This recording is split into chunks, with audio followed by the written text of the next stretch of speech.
a.m. It is the 25th of May, 2023. This is Jim Hedger from Digital Always Media and Christine Schackinger from Sites Without Walls.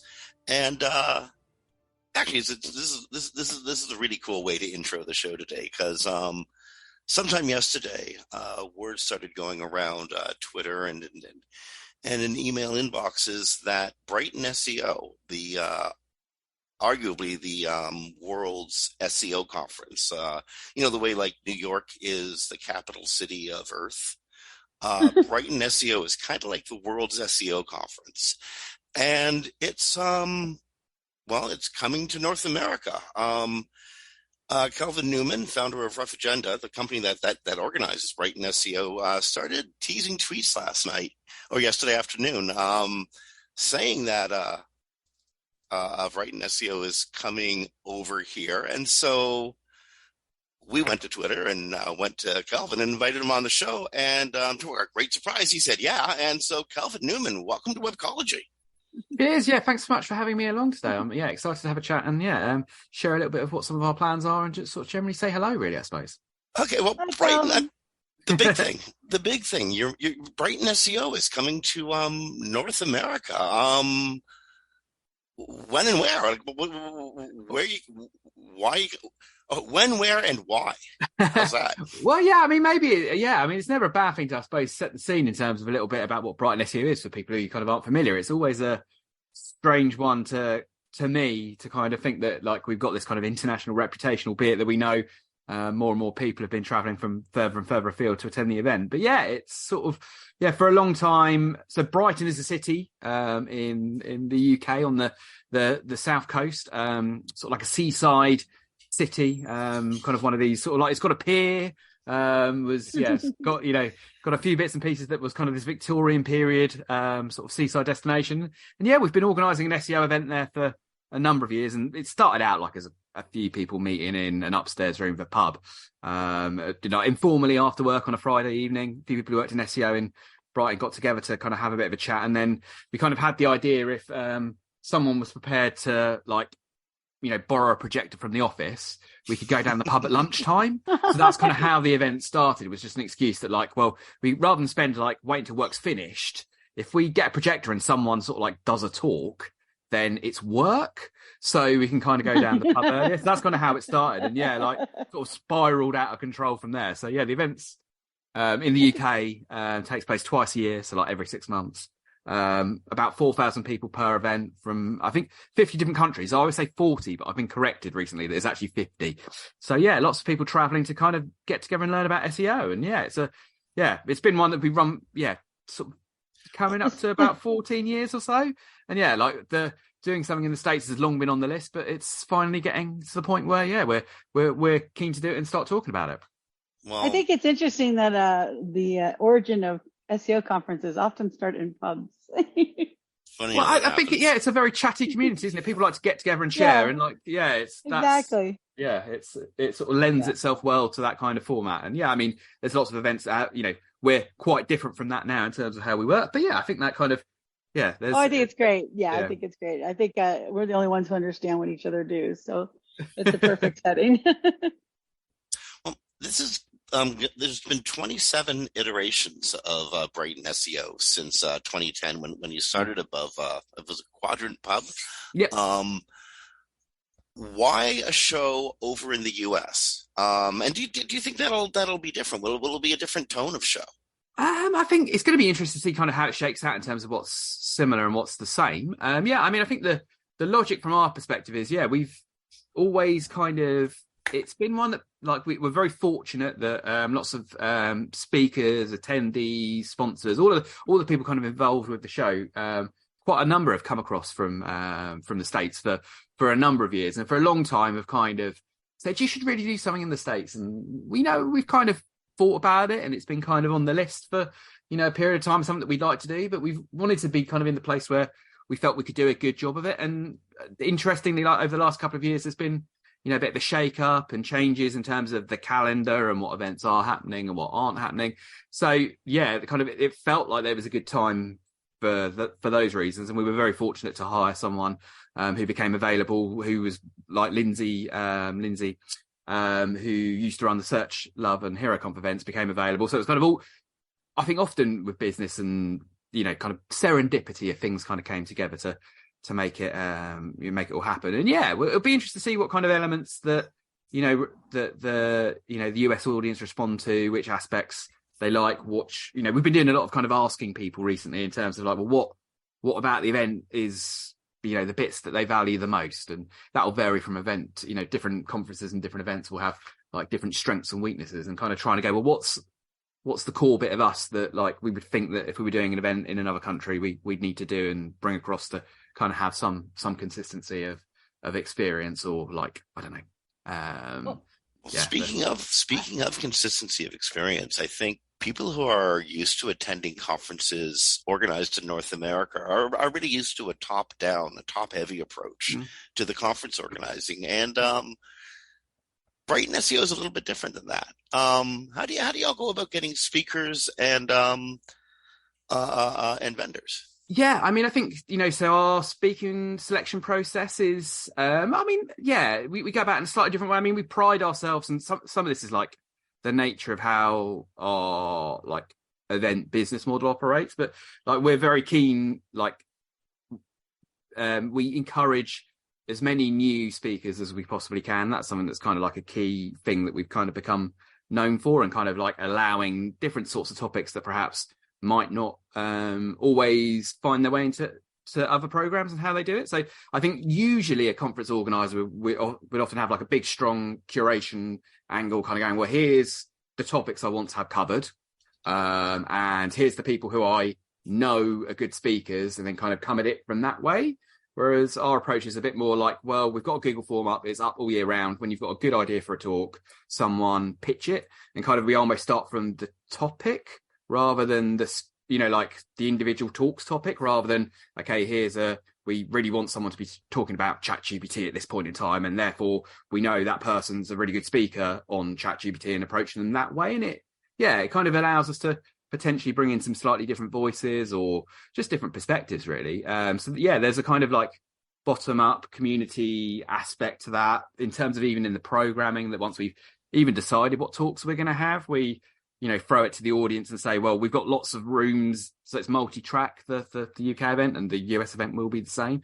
And rather than kind of going, me as like an organizer, I don't know what talks are going to be most popular, I have a view, but we ask the audience, right? So we kind of go, well, what do you, at this moment, which of these talks that we've got planned are you most excited about? And we kind of program accordingly. So the topics that people are really interested in at that point in time, they go in the big room. The ones that are like, perhaps slightly more niche in appeal, they kind of go in a slightly different space, and that kind of allows you to sort of respond to that. And it's a little bit of kind of on my part. I like to throw things to the audience because it saves me the difficulty of making those tough decisions.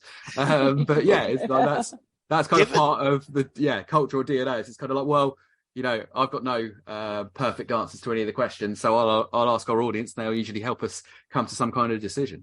Well, they're going to be at a quadri this year, given that 90% of your pitches are going to be about ChatGPT, aren't they? I was going to say, now it's when I'm looking at, was the pitch written by ChatGPT? That's what I'm looking for now. That's the So what happens if you get a pitch written by ChatGPT? Well, if it's done a good job, in fairness, it's, at that point, it's hard to tell, isn't it, really? But yeah, it's interesting, though, in that process of kind of selecting speakers. It's like, there's certainly a knack to, like putting them together, certainly for sure. And I think that some people are really good at that knack. And it's an interesting skill set. I think sometimes that people can be really, really knowledgeable, like search marketers, but sometimes might struggle to find like the idea of a concept of a good talk. And, that's an interesting skill that I think certain people are able to develop and do well on. And interestingly, we've seen a lot of people who are getting mentored often do quite well, because they've got people who have got that knack of kind of going, okay, well, what did you want to talk about? Well, how do you find the angle in that to make it a good talk, but also a good pitch for a talk as well?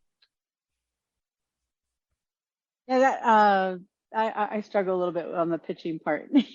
So that's really good. It's a tricky one, isn't it? Because you don't really know what precisely you're going to cover until it's finished, do you? That's half the challenge sometimes, I think.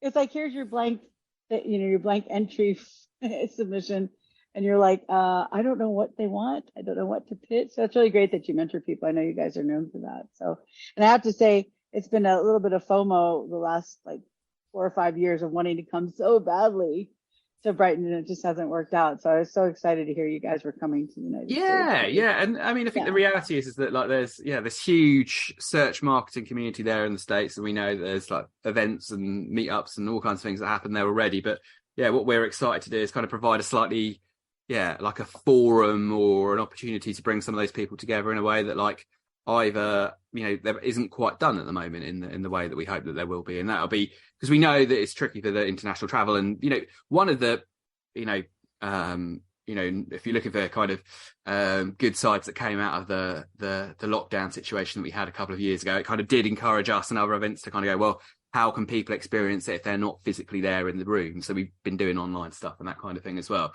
But yeah, there is as a person who organises events for a living, it's like I find a huge amount of energy that comes from getting people together in a room who have mutually shared interests. And yeah, like that, it's hugely energizing. For me as a kind of an organizer, but hopefully for everyone who's attending, and that's why kind of people, are drawn to events in various shapes and forms across all kinds of different sectors. But search particularly, I think, there's some aspects to our collective like psyche that kind of it's like in the DNA of search, isn't it, to kind of learn things, share things, and help each other out in a way that I think perhaps some other industries perhaps don't quite have that same sort of like mentality about it. Yeah, for people who don't know, in the US, the Brighton SEO is sort of like the conference for Europe, where everybody that can make it comes to hang out and see each other and attend the talks. And I don't think we have one of those in the United States anymore. Like we used to have quite a few where it's just like the conference everyone has to go to. Well, that was SES. That was SES San Jose. Yeah. And then the SMX series, but they've sort of petered out after COVID. Well, so SMX was having some problems even before COVID. So we haven't had that one big organizing event for a while where everyone wants to come, and the people from Europe that we know want to come, and we can all kind of get together. And I think that's just going to be such a great addition to the US conference circuit. Yeah, we really need that right now. Yeah, and I mean, one of the things that I've not even really mentioned, but like is a big part of, I think, of how we approach it is that, so we do this kind of like a decent chunk of our tickets are free to attend, which can have quite a big impact in terms of like who's able to attend. Now, obviously, there's always people still need to travel to the event, and there's all that kind of aspect to it. But we've kind of made this decision that there's a significant proportion of the people that are attending the event are kind of able to attend for, the tickets for free. And that kind of potentially allows, it opens it up, I think, in a way sometimes that kind of like that big, ticket price purchase can be tricky for people to justify doing that. So that's kind of a key part of like and that then allows you to kind of get, once you get a core group of like, over 1,000 people attending, then there's a kind of network effect to a certain extent that like, because that many people are attending, the value of every extra person attends goes up higher, if you see what I mean. So I think there's a nice, it's intimate small gatherings are great, but I think there's also some like great value to when you've got, you're going to bump into a lot of interesting people, just because there's a lot of them there, right? That's a big part of the appeal, I think, for large scale events, that's for sure. Very much. Can you, by the way, explain that ticket process? I know it because I've been wanting to attend for years, so I've learned about it. But I don't think that's something anyone in the US will be familiar with. I don't know. Jim, do you know any conference that's large in the US free to get in? No, I don't think anybody on this side of the Atlantic has any familiarity with this concept whatsoever. I suppose it's like, for want of a better description, we are like a freemium business, really, like Brighton SEO is. So there's like a level of like involvement in the event that you can have for free, and there's also then pay for options that give you additional like perks, really. So what that essentially is the way that it works in the UK, and will be the way that we're anticipating it working in the States, is that we have a ballot for those free tickets that's open. I think in the States we're going to have it open for a bit longer. We do it for 48 hours in the UK, but I think we might do it a little bit longer in the States for our first couple of launch events to kind of give people a chance to do that. And essentially it's like saying, well, if you want to go for free, here's your chance to apply for that ticket. And a proportion of people will be successful in that ballot, and a proportion won't be, because, in theory, at least, we're expecting that there will be more people than there are those, tickets to attend. There'll still be like a decent chunk of those.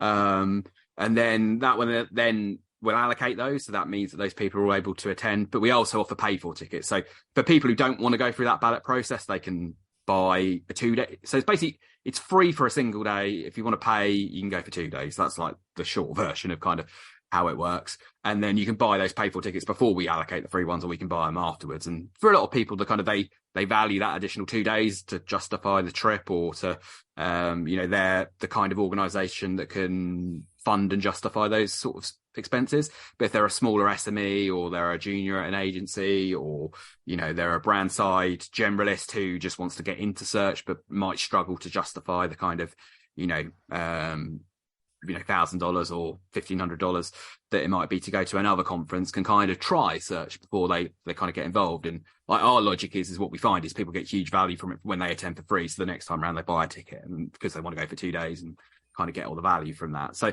yeah, that's kind of how it works. And this, it's a business model thing from our side as much as anything. It allows us to know that it can make it more valuable for a sponsor or exhibitor in that aspect. And in the world of events, they call them complexes, where it's kind of like it's not a trade show exhibition where you might have like 30,000 people coming in for an hour or so at a time, but it's not a conference where you've got, $2,000 tickets and, a couple hundred people. It's kind of somewhere in the middle of those two, with we think the best of both bits of those business model. And, that sort of taps into my, I was very fortunate early on in my career to speak at and attend some great, SESs and SMXs in London. And they had a pretty profound impact on my development as a search marketer. So it's kind of, I really want people to have that opportunity to kind of go and learn from, their peers, and hopefully get them really excited about the industry. Because I think sometimes people can find themselves getting into search. If you can kind of get them excited about, what's new and what's happening, and, what people are prepared to share and learn about, then they can hopefully build themselves a really nice career off the back of that. It's been, Calvin, as you well know, it's been, it just occurred to me though, it's been like 3 years since there's been large scale in on-site conferences. And that means there are people with senior developer after their names who got 2 or 3 years experience in the industry, who've never actually experienced what a conference was like.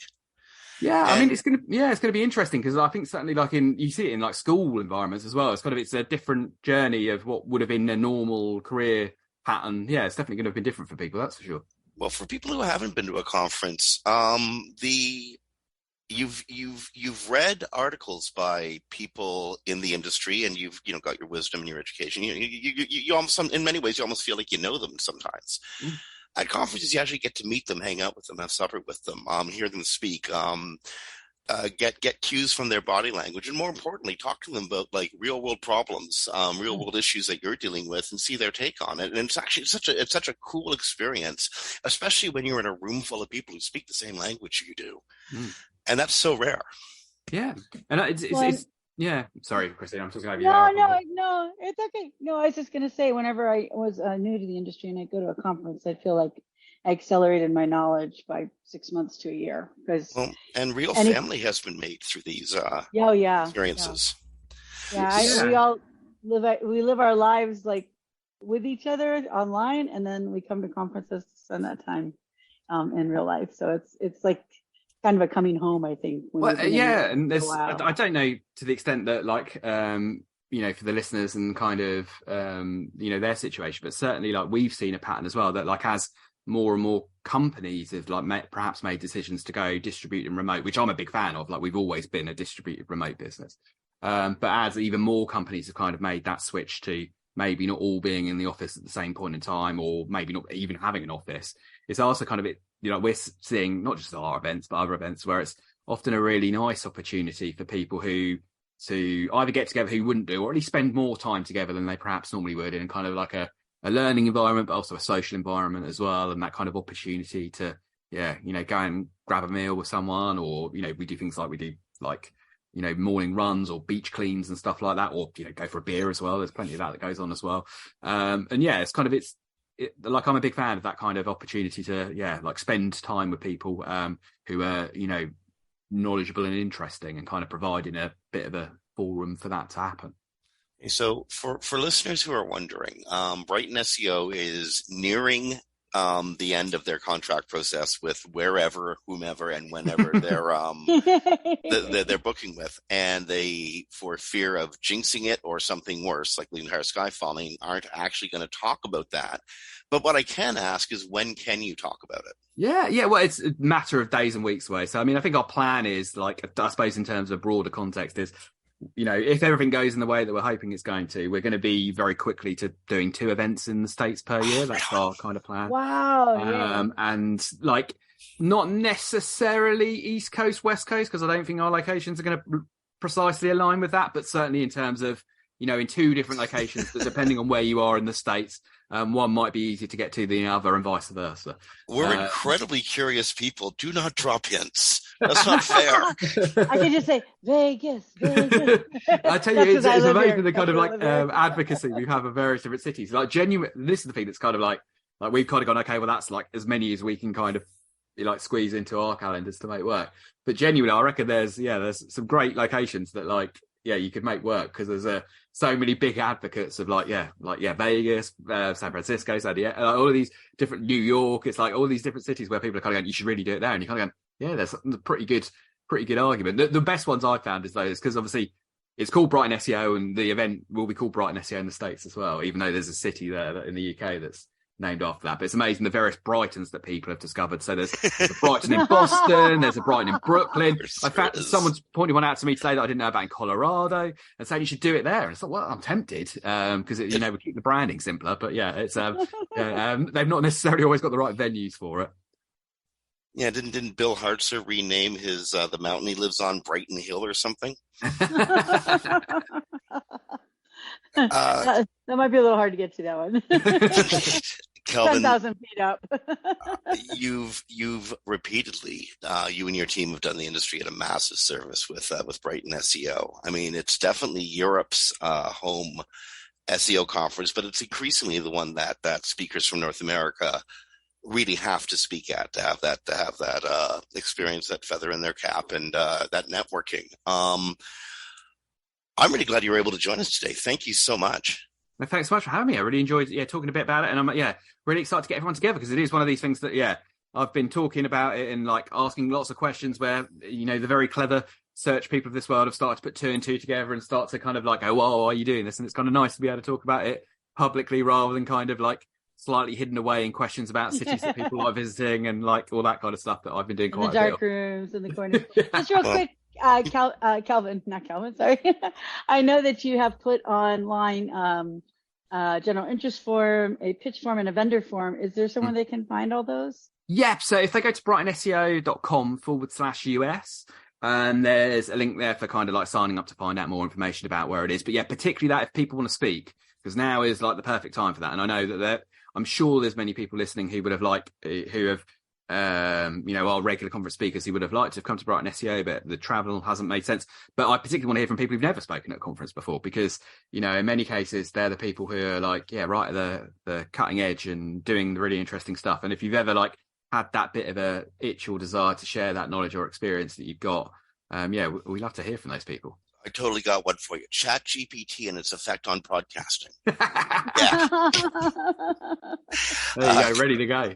Okay, Kelvin, when the announcement gets made, I'm pretty sure within 10 minutes of you being on Twitter and tweeting it out, it's gonna go pretty viral inside the community. But folks, hit up Kelvin with your ideas and with your pitches through the website. If you're going to message him on LinkedIn, make sure it's not to offer him some service or that he doesn't already have. And again, Kelvin Newman, thank you so much for your time today. Oh, yeah. Thanks so much for having me. Yeah, be well. Thank you, Kelvin. Folks, that was Kelvin Newman, the organizer of, basically the world's SEO conference, Brighton SEO. It's coming to North America. When and where, we don't quite know yet, but it's real. If you're interested in pitching, or more importantly, if you're interested in vending, because these conferences attract a really cool crowd, but they're actually supported by their vendors. Do the industry a favor. Sign up early. Give a good pitch, or think about the offering you could make to thousands. And it might be a bit, I hope they get a big space, because I'm pretty sure in North America they'll be able to fill it. Vegas, Vegas, Vegas. I want to push for Toronto, to be honest, but Oh, so far. anyway, get your pitches in, get your vending plans in, and let's make this thing a serious reality, because it would be lovely to have. He said twice a year. Yeah, That would be so cool. it would be because we really are missing that, collective spot where everyone can meet.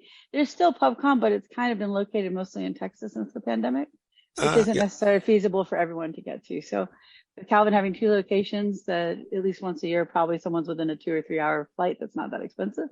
That would be pretty cool to have that kind of thing. Plus, it has such a European following. I bet a lot of the people from Europe would come, and that's just always such a great experience because they're doing SEO differently than we do, and they have a lot of really intelligent, incredibly gifted people in this space, and so it's always nice to get everyone together. Plus, Well, it's always fun to meet people from other countries, and there is actually some people in the European SEO crew who I want to sit at the bar with and hear their war stories, because what I've read about some of their accomplishments are legendary, and just hearing the setup and how they worked out that X, Y, and Z would happen if they did this, that would be a fun adventure. yeah, very much so. Okay, so speaking of ChatGPT, we kind of got to talk about ChatGPT, eh? It's everywhere again. Always and forever. This is actually a last week story, but it's an important last week story. That's actually had a whole week to germinate and appear. So, ChatGPT users are going to be getting access to dozens of third-party plugins. Expedia, Kayak, Instacart. Think of the gathering tasks that these websites do. Now you get like ChatGPT plus plugins to do these gathering tasks for you. I don't know if that's actually going to revolutionize how we use the internet, but I think it's going to revolutionize how the internet does its thing. Yeah, I pay for the, ChatGPT Plus, and I was really hoping to check it out before the show, but for some reason I am not able to locate where I get all the access to this. So hopefully by next week I've had a chance to use some of them. But, as a productivity tool, I think, ChatGPT has a lot of value there. So I think these will be very helpful for that. I think when it gets into like answering questions, it's a different story. But well, again, we'll see how people's use of it works out. And in fact, we're going to see pretty quickly, because if you signed up for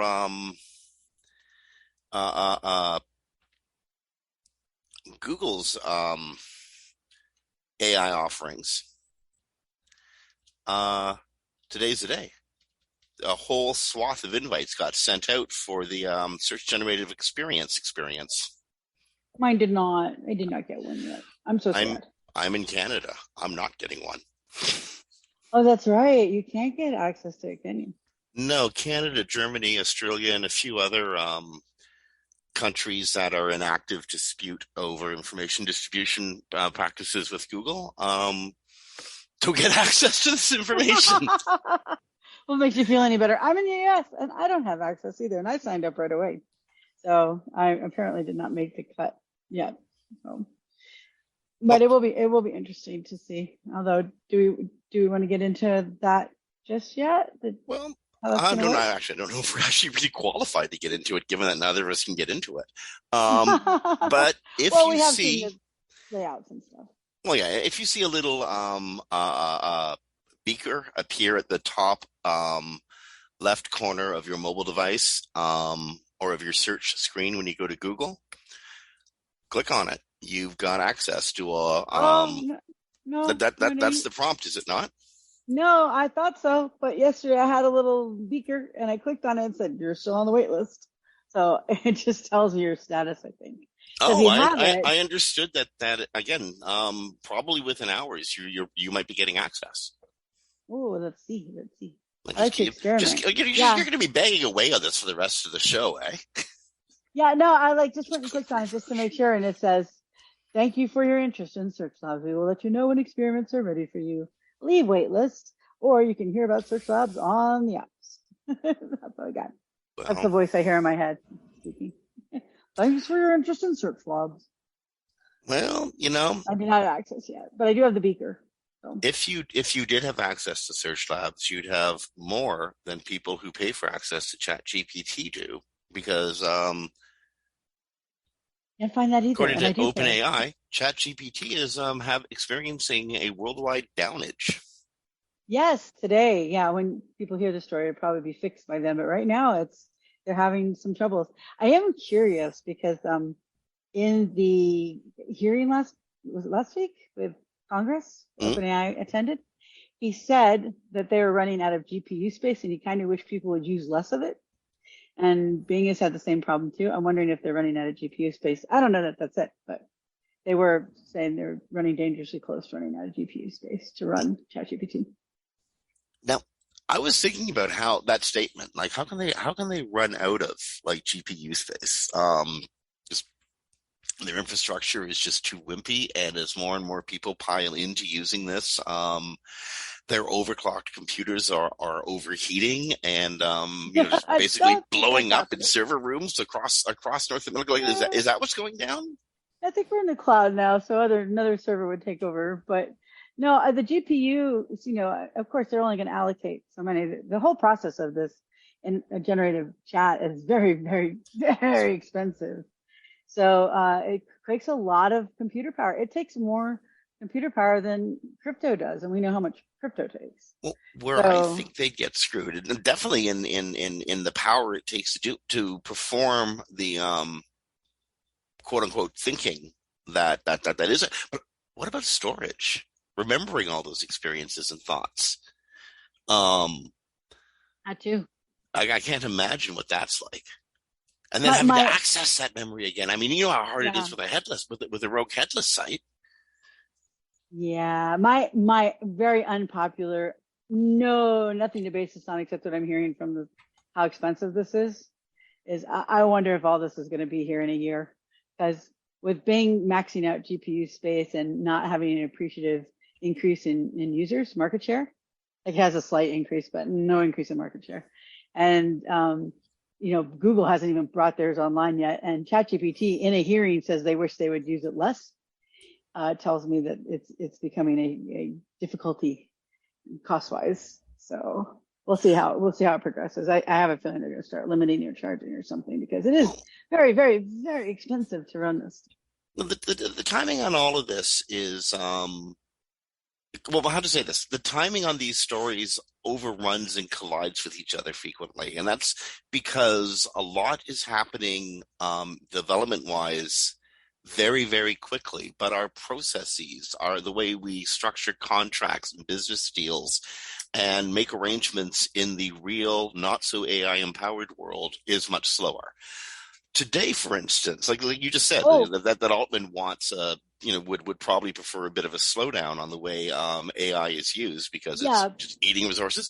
And today, Yusuf Mehdi, VP at Microsoft, announces that ChatGPT is going to be integrated into everything to do with Bing search. In fact, it's a default in Bing search now. Do you just back up 1 second? I just looked it up. It costs, you want to guess how much it costs a day to run ChatGPT?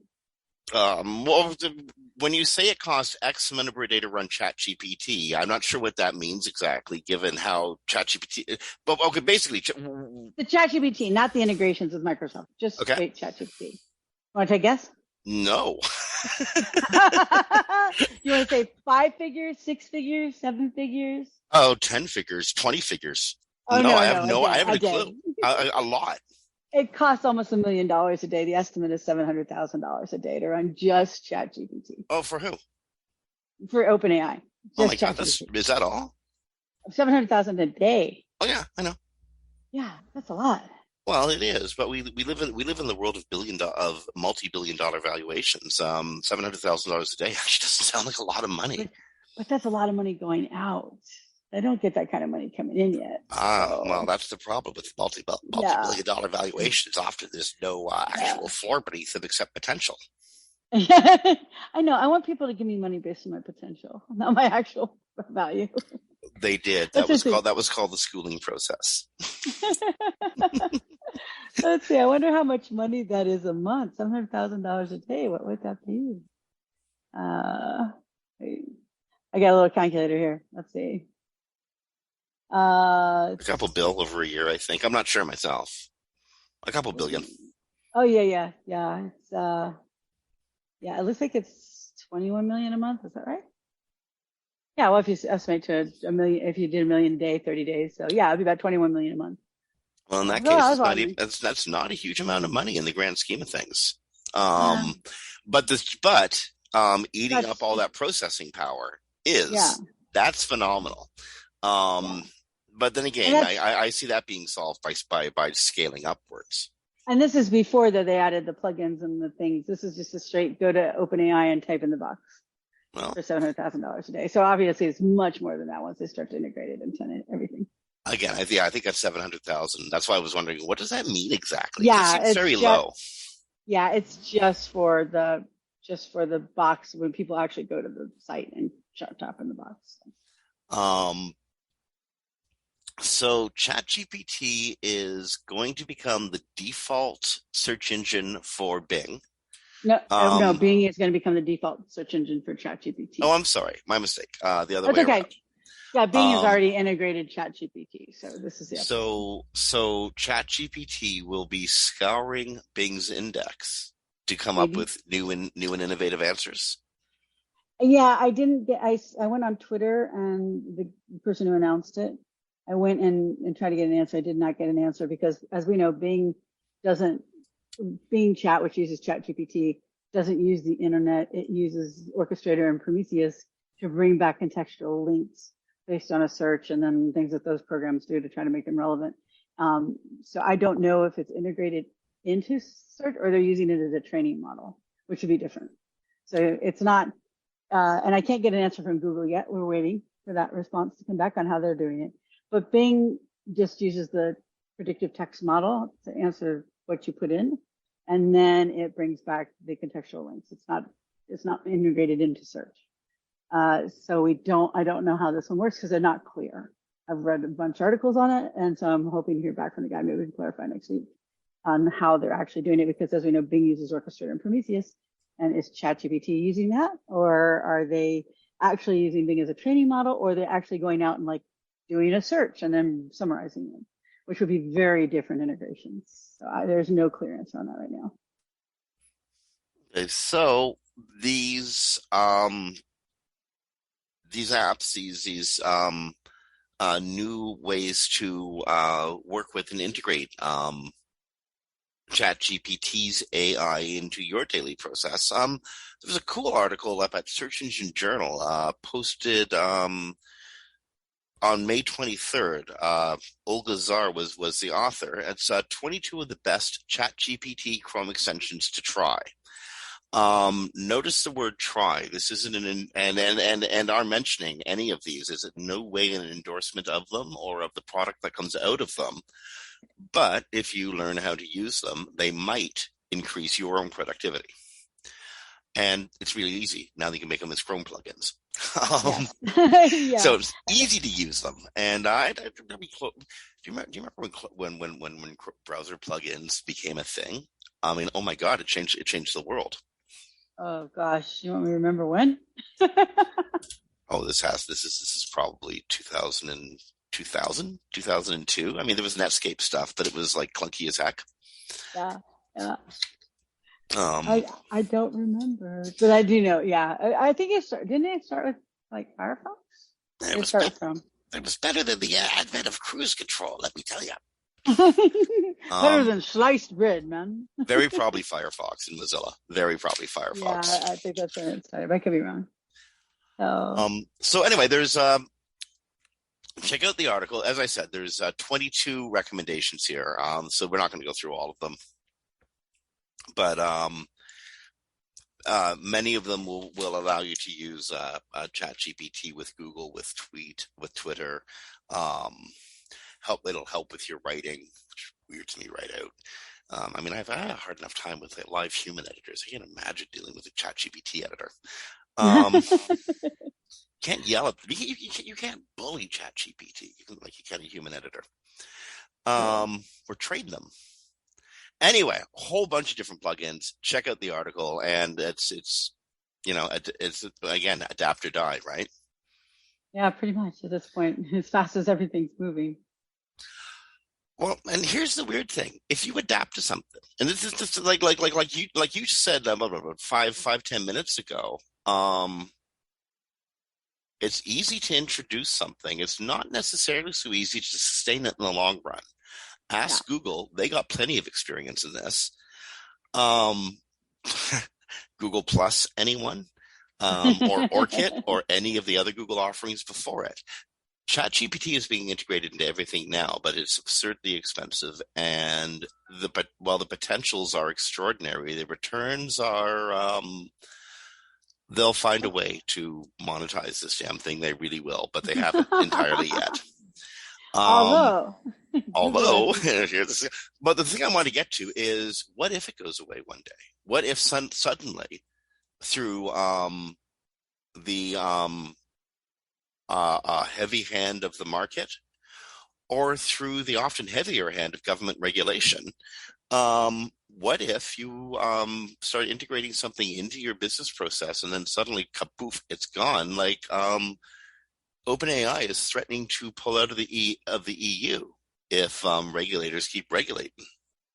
Yeah, the interesting thing is they're stuck on is the EU wants them to disclose any copyrighted material used to develop their systems. And I don't know if they can't do that, but they don't want to do that. And that's the sticking point right now and what would cause them to pull out. Although they do say they are going to try to meet the EU regulations, which have not been set yet. They're still discussing exactly what they're going to be, but they are going to be pretty stringent, just like their privacy. And they actually have levels.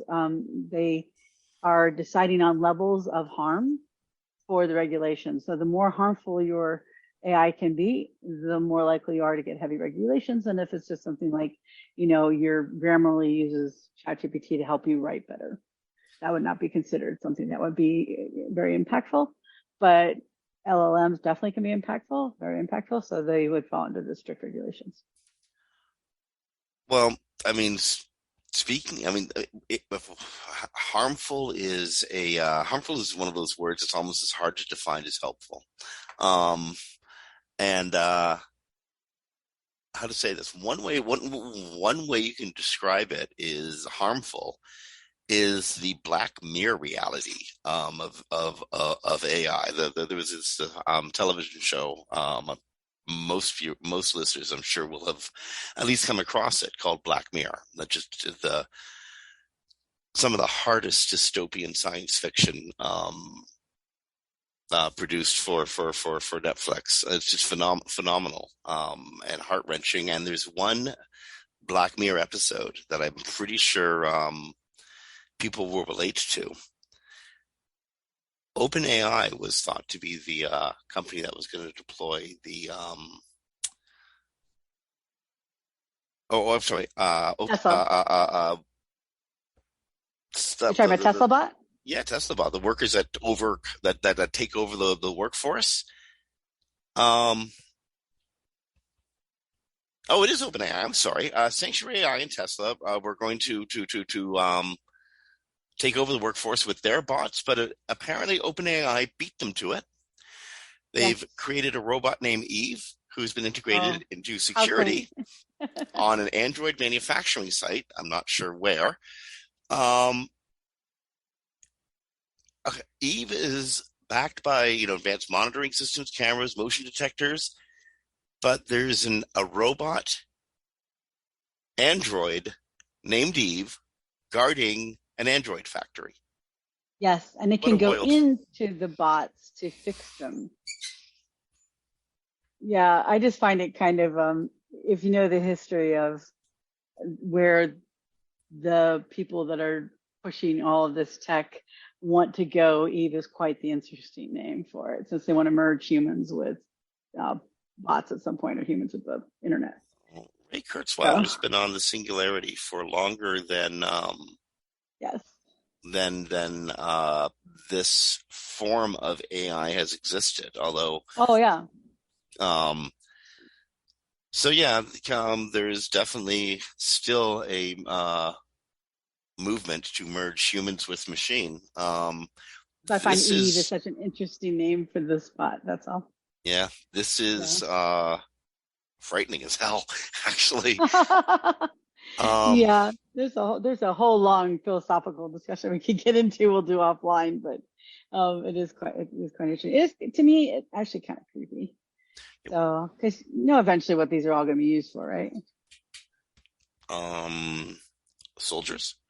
Yeah, soldiers, law enforcement, things like that. Well, you know how human beings go. We don't pick the light highway. We go down the dark depths. Yeah, quite frequently. We'll see how it works in this application. I don't want to think about it much more because it's terrifying, and I don't want to get into a culture of fear. It really is sort of stuff. They show all those little cute videos where they're like playing soccer and dancing and stuff because they want you to get used to them. So when you see videos like in the articles about this, you don't go, "Oh my gosh, it's so creepy!" Like, "Oh, cute bots." No. Again, there was another cute little video in the first season of the dystopian show Black Mirror that, again, I think if viewers, listeners who are familiar with it immediately thought of it when we started talking about Eve being a security guard. Just terrifying. I feel like I have a notch out of my geek card because I've not watched it. You need to watch this. If you want to think about AI being used in robotics, you need to see this episode. It was during the pandemic it came out, and the only thing I could watch during the pandemic was baking shows. Cooking shows. So I need to go back and watch it. Now it's time to go back. And if you think you were scared then, now you know what happened during and after the pandemic. So you'll be doubly scared. You should have watched it. You should have watched it when you had the chance. It's too dark. Okay. So. Where do we want to go to?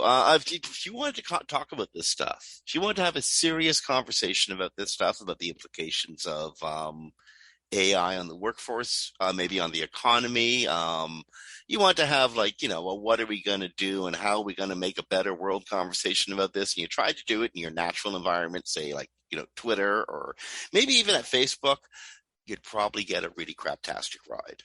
Because it's really hard to have a good scientific conversation at Twitter these days. In fact, people who like having good scientific conversations, scientists, for instance, are fleeing the place in what's the collective of scientists? A bevy of scientists? A drove of scientists? Anyway, I like both. They work. Groups of scientists, climate scientists, expertise. People are leaving Twitter as hostility towards their expertise surges. It's a kind of sad state of affair, although eminently predictable, given Twitter has really a less well-programmed version of 4chan these days. Yeah, and also the climate scientists who are leaving also have noticed some of the research they've done. The average number of likes they receive is down 38%, and retweets fell 40%. And then they've seen an extreme rise in disinformation bots, and of course they get treated just horribly. Now, I've been on a long time, and I know most of the accounts that come at you and are like, "You're such a doo-doo head." Of course, they use other words. They're just fake accounts, and I just call them out for it and I block them. But if you don't know that, it can be very daunting. It can be very upsetting because they say such horrible, awful things. And I've seen scientists react to those accounts and not realizing that they're getting bombarded by a swarm of fake accounts. And I've actually told some, I've looked at who's talking to you. These are all fakes, just so you know. So they're people that get very upset because they don't know that about the environment. So now they're just leaving. Some are going to Mastodon. Mastodon is very difficult to use, though, so I don't think it's going to be the Twitter replacement. But when the scientists and the journalists are leaving Twitter, it's pretty much spelling the end for it being anything other than, like you said, 4chan. site. I got a slightly crappier programmed version of 4chan because Twitter is unraveling, and it's unraveling faster than the remaining engineers can put it back together, as witnessed by the signature major event Twitter held this week. The one that I think actually might have signaled the direction Elon Musk wants to take Twitter, given his announcement that Tucker Carlson's coming over. The complete and abject failure of Ron DeSantis's presidential candidacy announcement. That was yesterday. 20 minutes of screwing around with audio. It was kind of like when you go to probably like one of the very first SES's very first pub cons, or very first Brightons held in the bar with like the projector from marketing. There's just screw up after screw up, technical screw up after technical screw up after technical screw up. Well, it's kind of funny because you can hear a clip of it on the news today, and they got to about 780,000 people in the spaces, and it started crashing, right? Elon Musk was like, "Oh, we're melting the servers." I'm like, dude, if you can't handle 780,000 visitors in rapid fire, there is a serious problem at an enterprise level, with your site. Most anyone who doesn't do this or what we do knows that, most large enterprise sites handle that much easily. So the fact that their servers couldn't handle it is a very big indicator of how bad things are internally at the engineering level. If Twitter can't hold the mustard any longer, and maybe it can, maybe it can't. I wish I had better news of a potential savior on the horizon. Mastodon is there, and it's clunky, hard to use, but nevertheless a haven for people who want to put in the effort and the time. Instagram, of all places, I wonder who's going to try to muscle in on this territory. Instagram is trying to set up it has set up an app that apes Twitter very much. You get 500 characters. You can attach links, photos, videos, and Meta, for what it's worth, says they're going to have fairly strong moderation. So maybe you can actually have a intelligent conversation about something scientific without being called, was it Duty Head? Was it? Duty Head. That's what we can say. Duty Head. There's some other words I like, but I don't know that they're okay for this conversation. Disney Plus doesn't, and so we can't say them. Yes. By the way, there is an interesting side to this too, that they're going to make it, they say decentralized. It's not actually going to be decentralized because it's going to be run by, Facebook, Instagram.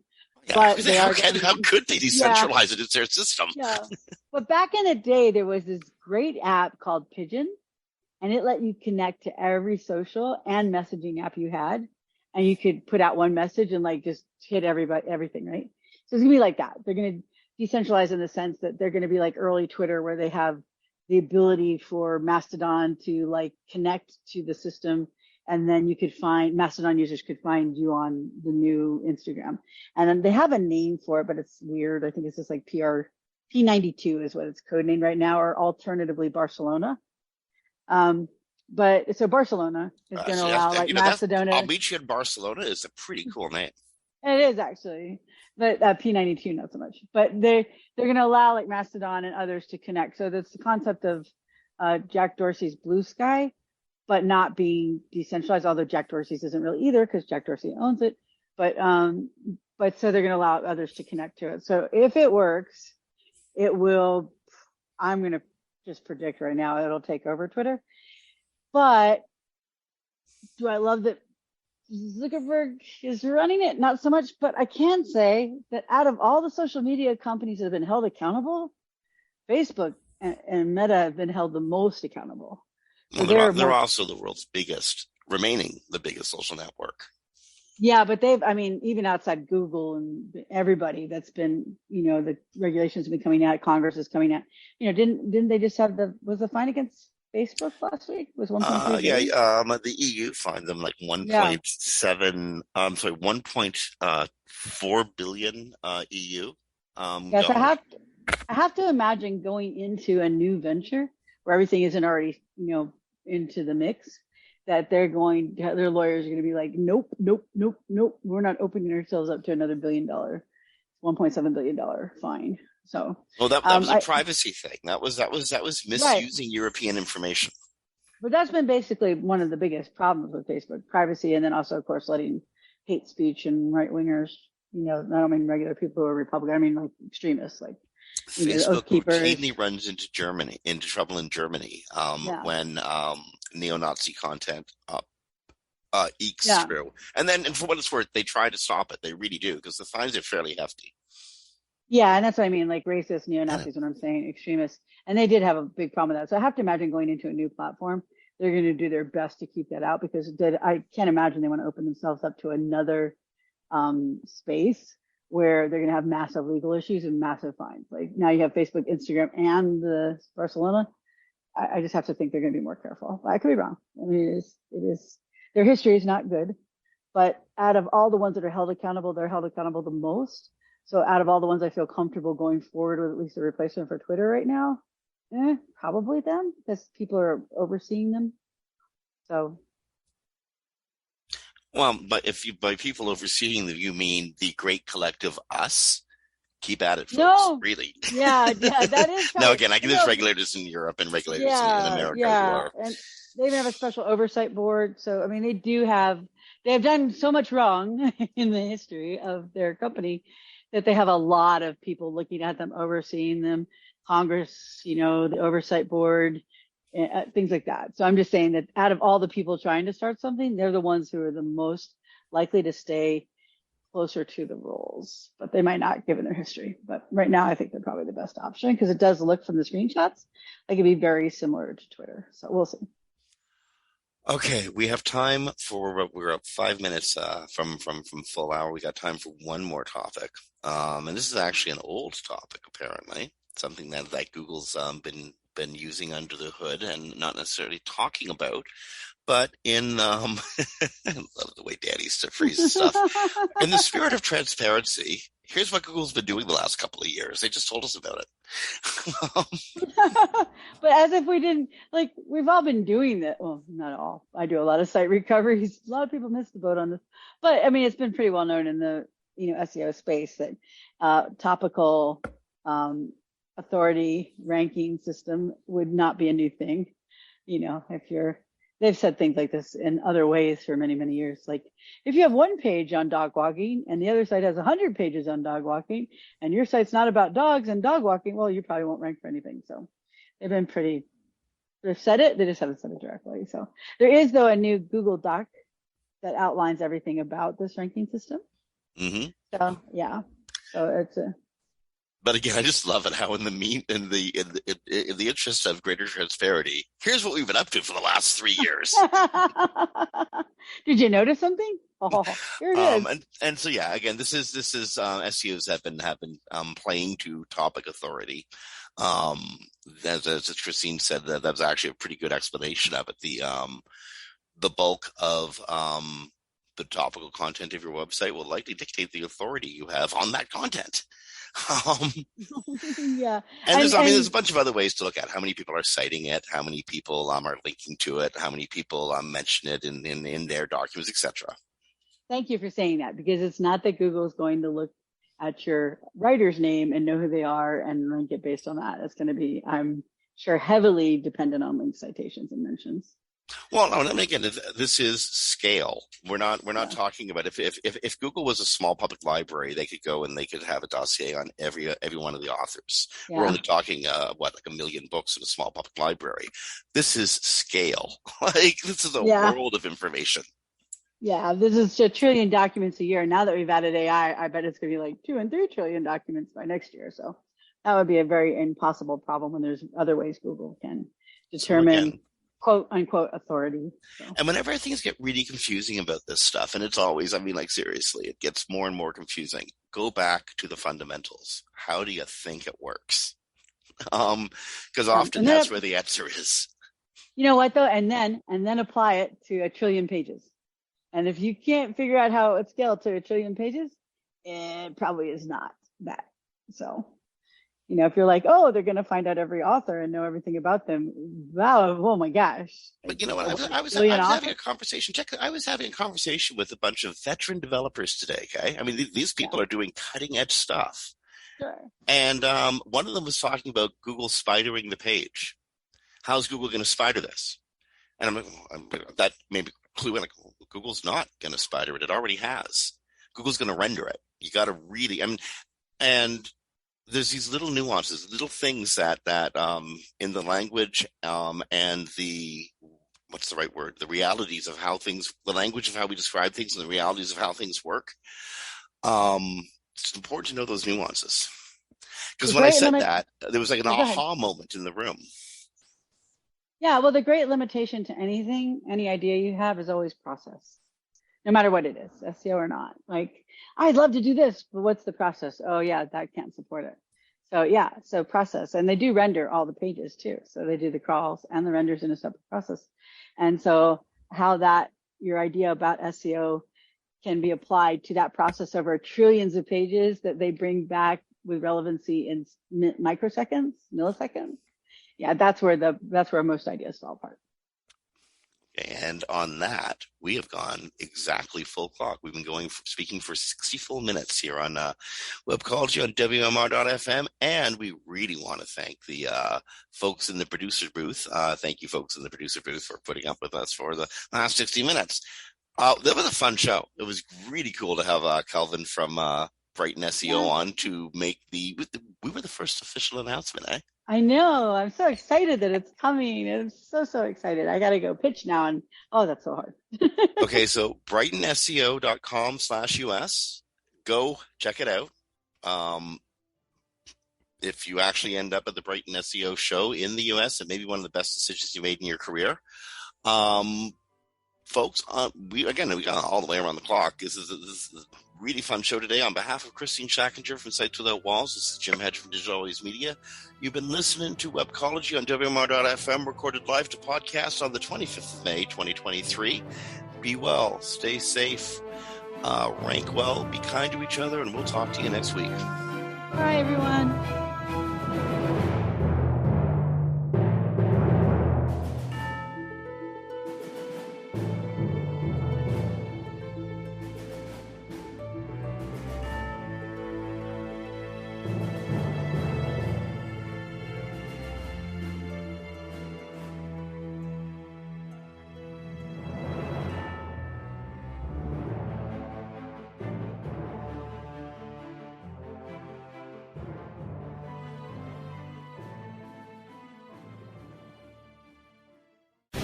The opinions expressed on this program are those of the guests and hosts and do not necessarily reflect those of WebmasterRadio.fm's management or sponsors. Any rebroadcast or redistribution without authorized consent of WebmasterRadio.fm is prohibited.